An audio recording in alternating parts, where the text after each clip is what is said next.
What's going on, y'all? It's Jay Briz here.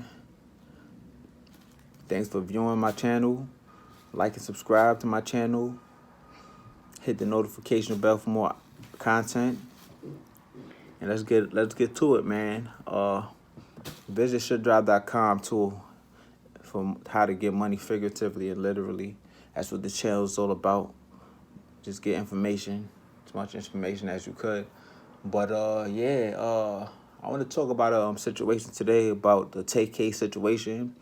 He was convicted of 55 years, and it wasn't the way he was convicted of it was like it wasn't a smart move. It wasn't a strategic move, in my opinion, and in a lot of other people's opinion.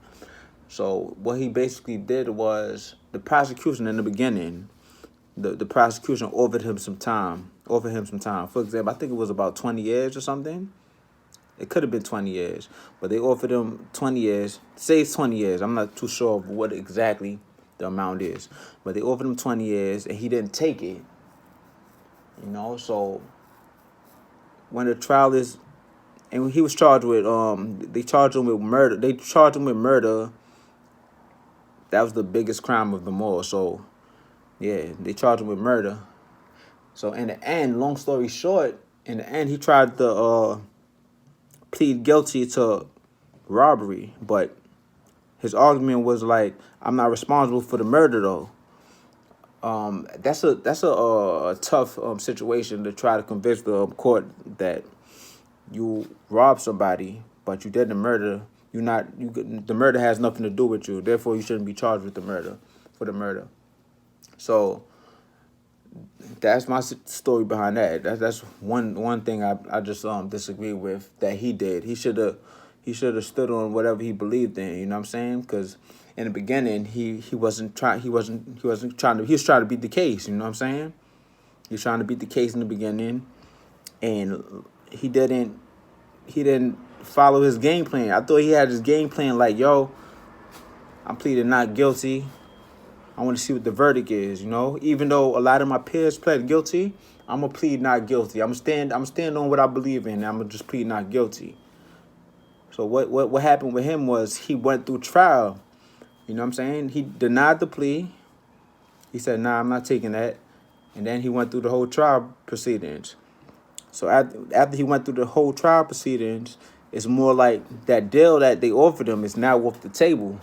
It's no longer, okay, take this amount of years. It's like, all right.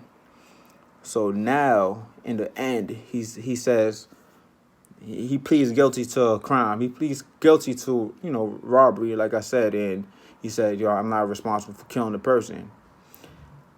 Like I said, I feel like you should just stand, like you should, if you're going to plead guilty to a crime, do it in the beginning. Therefore, the court doesn't have to go through the proceedings of trying to convict you on a crime.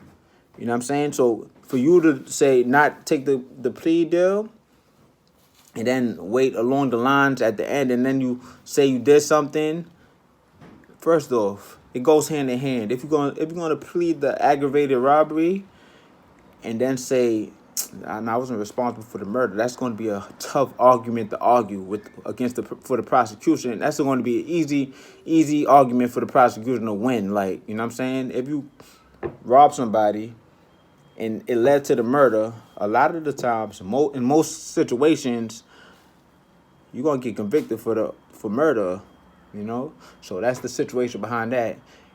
And yeah, man, you just got to stand on what you believe in from the beginning to the end.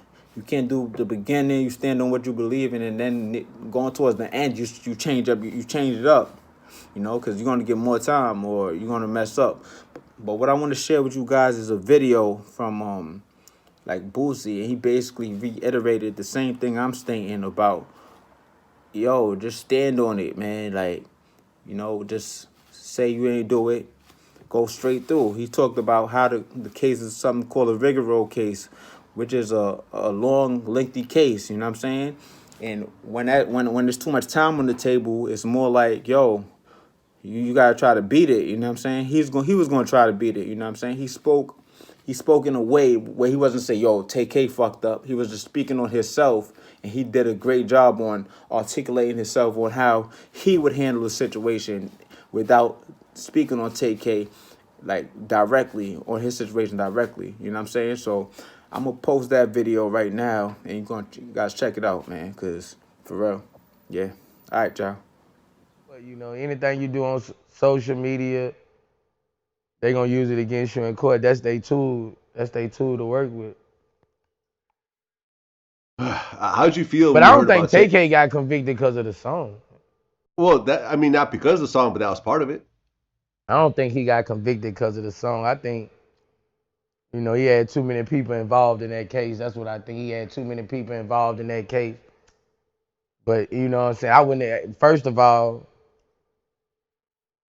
it's a case. It's called rigmarole, man. That's a rigmarole case, man. It's too much time involved on the table, man. I would know well. All of them lying on me. I would not. I aggravated. I ain't robbed shit. I ain't robbed shit. I would know well, man. Period. Yeah.